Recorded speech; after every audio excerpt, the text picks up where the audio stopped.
The heat reached them before the light did. Inside the furnace hall, the air moved slowly, thick with coal dust and the metallic scent of iron. Boots struck the steel grating with hollow echoes as the night shift approached the tapping floor. Above them, the blast furnace towered nearly 30 meters high, its iron shell trembling faintly with the pressure of the fire raging inside. Then the foreman gave the signal. A lever was pulled. The clay plug sealing the furnace hearth cracked open. With a violent hiss, and a stream of molten metal burst forward into the trench. For an instant, the entire chamber turned white with light. Iron poured from the furnace like liquid sun, glowing, roaring, almost alive. The temperature at the channel exceeded 2,000 degrees Celsius, close enough to melt steel tools, close enough to burn exposed skin in seconds. The furnace was built to create the strongest metal civilization had ever known, yet the same machine that forged steel strong enough to carry locomotives across continents could burn a man alive in seconds. This was the paradox at the heart of the industrial age. Inside the steel mill, the furnace tower rose like a mechanical volcano, brick-lined, iron-plated, and filled with fire hot enough to melt rock. Its purpose was simple: transform iron ore pulled from the earth into the steel. That would build the modern world. Railways demanded it. Bridges depended on it. Factories, warships, and skyscrapers would not exist without it. But the furnace achieved this transformation through violence. Every ton of steel began as raw stone crushed from the ground and fed into the furnace's towering throat. Coal burned with relentless intensity. Air blasted through iron pipes at pressures strong enough to feed a roaring inferno deep inside the structure. Within minutes, the temperature inside the chamber climbed beyond 2,000 degrees Celsius. At that heat, iron stopped behaving like solid metal. It softened. Then it flowed. Molten iron collected at the base of the furnace like a glowing underground lake, separated from the waste rock floating above it. Periodically, workers opened the tapping channel to release the liquid metal. When the channel opened, the furnace erupted. Rivers of molten iron surged through trenches cut across the casting floor. The metal glowed white and orange as it flowed, into molds designed to shape ingots weighing several tons each. The sight was magnificent and terrifying. Standing near the tapping channel meant facing heat powerful enough to blister exposed skin instantly. One splash of molten metal could ignite clothing or burn through leather boots. Yet thousands of workers across Europe and North America spent their lives beside these machines, because the furnace represented something greater than danger. It represented power. Nations capable of producing steel faster than their rivals could build stronger railways, taller bridges, and larger fleets. Steel became the foundation of industrial dominance. Factories competed to build larger furnaces, taller towers, hotter fires. Each new furnace promised greater production, more metal, more strength. But with each increase in scale came greater risk. Before steel reshaped the modern world, civilization relied on a metal that had already carried humanity for thousands of years. Iron, it built tools, nails, weapons, wagon wheels, and the early machinery of the Industrial Revolution. Blacksmiths across Europe and Asia had mastered its forging centuries earlier, hammering glowing bars of iron into shapes strong enough to hold together farms, ships, and cities. But iron had limits. Under heavy stress, iron bent. Under repeated pressure, it cracked. As the 19th century unfolded and the Industrial Revolution accelerated, those weaknesses became impossible to ignore. Railways were the first to reveal the problem. Early rail lines were laid with iron rails because they were the strongest material available at the time. But as locomotives grew heavier and trains carried larger loads of coal, grain, and manufactured goods, the iron rails began to fail. They warped, they split. Entire sections of track had to be replaced after only a few years of service. Railway networks stretching thousands of kilometers could not survive if its foundation constantly broke beneath the weight of its own machines. Engineers needed a metal stronger than iron. Bridges faced the same challenge. The industrial age demanded Structures that could span wider rivers and carry heavier traffic than any wooden bridge could handle. Iron beams made these bridges possible, but the metal remained unpredictable.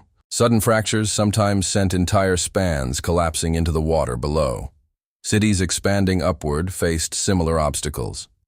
Factories needed taller buildings. Warehouses required stronger frames. Industrial cranes demanded materials that could endure constant strain without snapping. Iron had served well for centuries, but the new industrial world was heavier, faster, and more demanding. What engineers required was steel. Steel contained the same base metal as iron, but with carefully controlled amounts of carbon that transformed its internal structure. The result was a material dramatically stronger, more flexible, and far more resistant to fracture. A steel beam could support enormous weight without bending. A steel rail could survive years of pounding locomotive wheels. A steel bridge could stretch across rivers once thought impossible to cross. The problem was not understanding steel. Blacksmiths had produced small quantities of it for centuries. The problem was scale. Traditional steel-making methods produced only limited amounts of the metal. A skilled craftsman could refine perhaps a few dozen kilograms at a time. Producing enough steel for a single railway bridge could require months of labor. But the Industrial Revolution demanded something far larger. A single railway line could require hundreds of thousands of tons of steel rails. Shipyards building modern steamships required armor plating thicker than anything iron alone could provide. Factories constructing new machines needed gears and shafts strong enough to survive constant mechanical stress. By the middle of the 19th century, industry had begun to outrun the materials that built it. Railways stretched farther every year. In Britain alone, more than 10,000 kilometers of track had been laid by the 1850s, with thousands more planned. Across Europe and North America, each kilometer required tons of metal rails capable of supporting locomotives that were growing heavier and faster with every new design. But the rails kept breaking.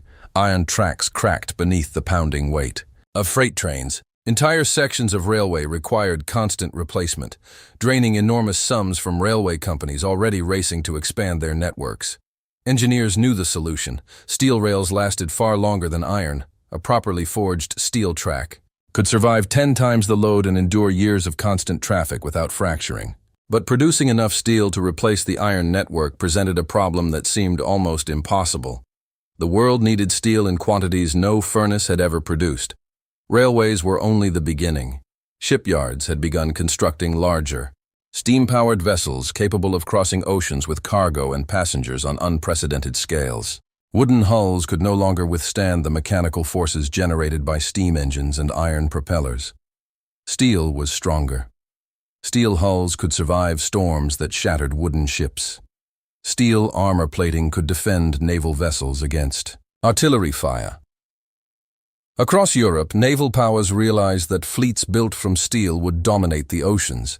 Then came the cities. Urban populations were exploding as workers moved toward factories and industrial centers. Buildings grew taller. Bridges stretched wider. Industrial cranes lifted heavier loads with every passing year. The modern city required metal frameworks capable of supporting entire structures. Iron struggled under such pressure. Steel did not. Yet the workshops producing steel remained painfully slow. Traditional refining methods could not deliver the enormous volumes required to fuel this new industrial expansion. Producing even a few hundred tons demanded weeks of continuous work. But the world demanded millions of tons. Factories, railways, and governments faced the same urgent question. How could steel production increase fast enough to sustain industrial growth? The answer would not come from skilled craftsmen working small furnaces. It would come from machines. Engineers began experimenting with new furnace designs capable of melting and refining iron at unprecedented scales. Instead of producing steel in small batches, these machines would operate continuously, feeding on ore, coal, and air while releasing molten metal by the ton. The concept required enormous structures, towering furnaces capable of holding temperatures hotter than any forge previously built. Air blast systems powerful enough to feed oxygen directly into the fire. Chambers lined with brick and iron thick enough to survive the inferno raging inside. The furnace giant did not appear suddenly. It was the result of decades of experimentation, failure, and relentless industrial ambition. Early furnaces used by blacksmiths and small ironworks were modest machines. Built from stone and clay, they could reach temperatures high enough to soften iron, but rarely hot enough to melt it completely. Workers extracted spongy masses of metal known as bloom iron and hammered them repeatedly to remove impurities. The process worked, but it was slow. As railways expanded and factories multiplied, the old furnaces proved incapable of supplying the metal industry required. Producing large volumes of steel demanded a completely different scale of machine. Engineers began designing furnaces that were not merely larger, but fundamentally different. Instead of short chambers heated from the outside, the new furnaces were tall vertical towers where heat and chemistry could combine under gravity. These machines would stand 20 to 30 meters high, towering above the factory floor like iron fortresses. At the top of the structure, raw materials would be fed continuously. Iron ore arrived first, crushed rock hauled from mines across entire regions.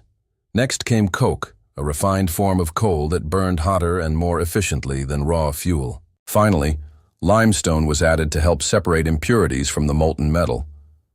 Once the furnace ignited, gravity took control. The materials slowly descended through the interior layers of the tower. As they fell deeper into the furnace, temperatures rose dramatically. Near the upper sections, the heat dried and prepared the ore. Farther down, chemical reactions stripped oxygen from the iron oxide inside the rock. Near the base of the furnace, the temperature reached its peak. Here, compressed air blasted through heavy steel pipes called tuyères, feeding oxygen directly into the burning coke. The reaction intensified the fire until the chamber glowed with a brightness rivaling the surface of a forge. Inside that inferno, the iron finally melted. Molten metal collected at the bottom of the furnace, forming a glowing reservoir beneath. The floating layer of slag, waste rock, and impurities separated during the smelting process. The blast furnace did not behave like an ordinary machine. It was closer to a living system, an enormous vertical organism of iron, brick, and fire, where heat, pressure, and chemistry worked together with brutal precision. Once the furnace reached full operation, everything inside the tower moved continuously. From the outside, the structure looked almost simple. A tall iron cylinder reinforced with steel bands and lined with thick fire brick. Pipes and ladders wrapped around its exterior, like the ribs of a mechanical skeleton. But inside the furnace, a violent process unfolded every second. At the very top, raw materials entered the machine. Rail carts delivered crushed iron ore, coke, and limestone to the charging platform. Workers released the materials into the furnace, mouth in carefully measured layers. Each charge weighed several tons. Gravity took control immediately. The mixture slowly descended through the towering chamber, passing through zones of increasing heat. In the upper levels, hot gases rising from the furnace's core began drying the ore and warming the fuel. The temperature climbed steadily as the materials sank deeper. Halfway down the furnace, chemical reactions began. The burning coke stripped oxygen from the iron oxide contained in the ore. This reaction released enormous amounts of heat and produced carbon monoxide gas that surged upward through the tower, helping fuel the process above. But the real violence waited near the bottom. Here the temperature exceeded 1,800 to 2,000 degrees Celsius. At this point, the iron separated completely from the surrounding rock and melted into liquid metal. Gravity pulled the molten iron downward until it collected in the furnace hearth at the very base of the structure. Above the molten metal floated the slag. Slag was a mixture of limestone and waste minerals removed from the ore during smelting. Though lighter than iron, it still glowed with intense heat, forming a thick floating layer that protected the molten metal beneath. Periodically, workers opened two separate channels. The slag notch released the waste material first, allowing the glowing residue to flow away into slag pits where it cooled into brittle black rock. Then the main tap hole was opened. When that plug broke, molten iron surged forward. The metal flowed through carefully carved channels across the casting floor, branching into smaller trenches that led to massive sand molds or iron containers. Each channel glowed like a burning river, illuminating the entire furnace hall with orange light. At full operation, the furnace looked stable. From the casting floor, the machine seemed almost disciplined, its pipes vibrating steadily, its gauges hovering within acceptable limits, its molten iron flowing in predictable intervals. To the untrained eye, the giant iron tower appeared under control, but the furnace was never truly calm. Inside the chamber, violent forces collided every second. Burning coke generated enormous heat, while compressed air blasted upward through the tuyères. Chemical reactions stripped oxygen from iron ore, while molten metal gathered in the furnace hearth beneath thousands of kilograms of slag. The process depended on balance. If that balance shifted even slightly, the furnace could turn dangerous, with terrifying speed. One of the most feared threats inside a steel mill was gas pressure. As coke burned and iron ore reacted, vast quantities of carbon monoxide gas formed within the furnace. Much of it escaped through exhaust pipes high above the tower, but sometimes the gas collected in hidden pockets deep inside the machine. If those pockets ignited, the furnace could explode. Workers had witnessed entire sections of blast furnaces, torn open by sudden gas detonations. When the iron shell ruptured, molten metal burst outward in violent sprays that could engulf the entire casting floor. Even without explosions, the furnace possessed another silent threat: heat. The furnace's internal temperatures pushed the limits of its own structure. Firebrick linings that protected the interior walls slowly eroded under constant exposure to extreme heat. Steel support bands expanded and contracted repeatedly as the tower heated and cooled during operation. Over time, these stresses weakened the machine. Small cracks in the brick lining could allow molten iron to seep into the furnace walls. If the metal reached the outer shell, it could burn through the structure entirely. A catastrophic failure known as a furnace breakout. A breakout was among the worst disasters a steel mill could face. The warning arrived quietly. For hours the furnace had behaved normally. The air blast held steady. Ore and coke continued descending through the tower in carefully measured charges. On the casting floor, workers prepared for another routine tapping, another river of molten iron flowing into waiting molds. But deep inside the furnace, something had begun to change. A blockage formed high in the stack. Layers of partially melted ore and coke fused together into a dense mass that slowed the descent of material through the tower. Above the blockage, pressure began to build as gases trapped beneath the obstruction struggled to escape. From the outside, the machine still appeared stable. Gauges trembled slightly. Pipes rattled with the familiar rhythm of the air blast.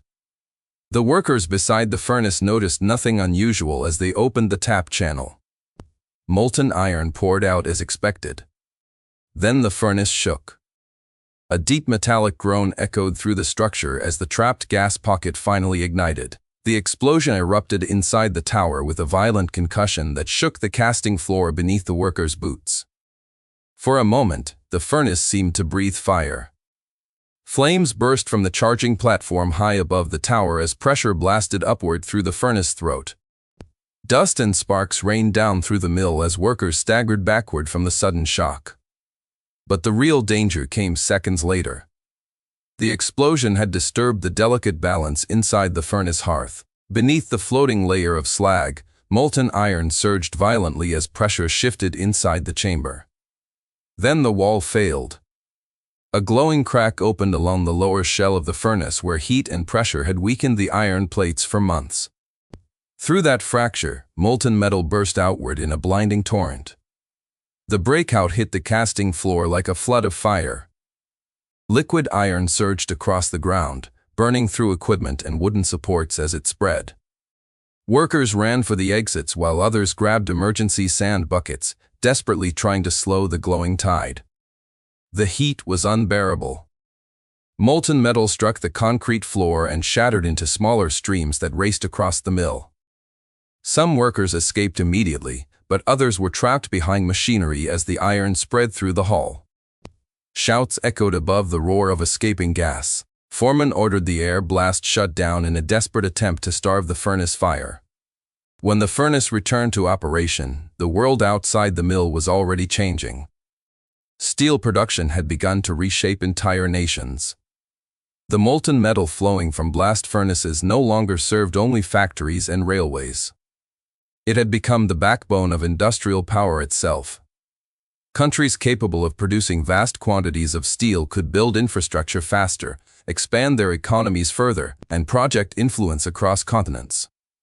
The furnace giants stood at the center of that transformation. Railways spread outward from industrial cities like arteries carrying the lifeblood of modern commerce.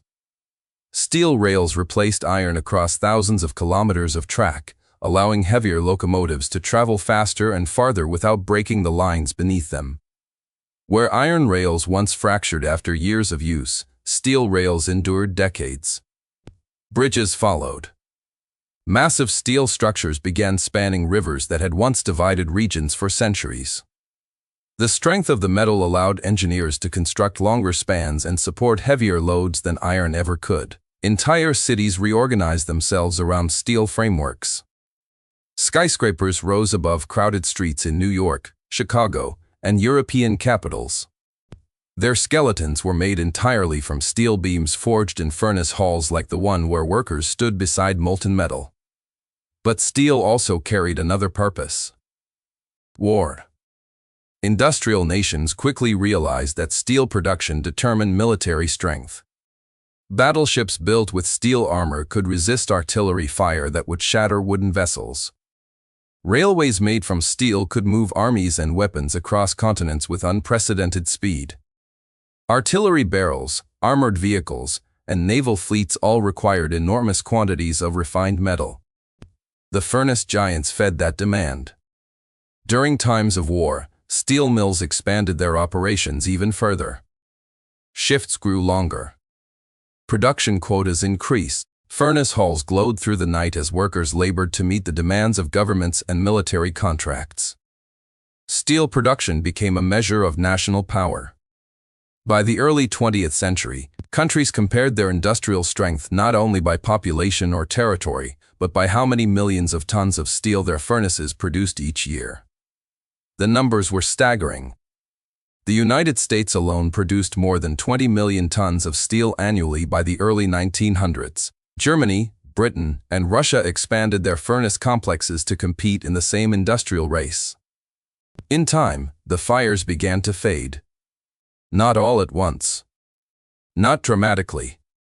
The furnace giants did not collapse overnight or fall silent in a single moment. Instead, their decline unfolded slowly across decades, as new technologies and new industries reshaped the world they had helped build. But for nearly a century, the blast furnace had stood at the center of modern civilization. Inside those iron towers, rock had been transformed into the metal that carried trains across continents, lifted bridges across rivers, and raised cities into the sky. The furnace had turned raw earth into steel, strong enough to support the weight of the industrial age itself. And it had done so through fire. By the mid-20th century, engineers began developing new methods of steelmaking that relied less on the traditional blast furnace. Electric arc furnaces and improved oxygen refining systems allowed steel to be produced faster, with fewer workers and far greater control over the metal's chemistry. These new systems required less coal, less towering brick infrastructure, less of the massive iron towers that once dominated the skylines of industrial cities. One by one, the old furnace giants were retired. Some were dismantled and sold as scrap. Others were left standing, silent monuments of rusted steel and cracked brick rising above abandoned mill yards. In places like the Ruhr Valley, Sheffield, and Pittsburgh, the skeletal remains of blast furnaces still tower over empty factories, reminders of the age when fire and iron ruled the economy. Yet their influence never disappeared. Modern steel production still follows principles first mastered inside those towering machines. The chemistry of iron, carbon, and heat that powered the blast furnace continues to shape the alloys used in construction, transportation, and manufacturing today. Every steel bridge still carries the legacy of the furnace. Every rail line, every skyscraper frame.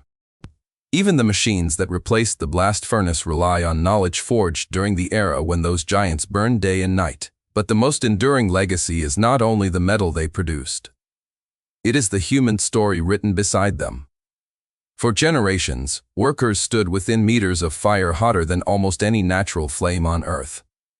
They guided molten rivers of iron across factory floors, repaired machines that could erupt without warning, and endured heat capable of blistering skin through protective clothing.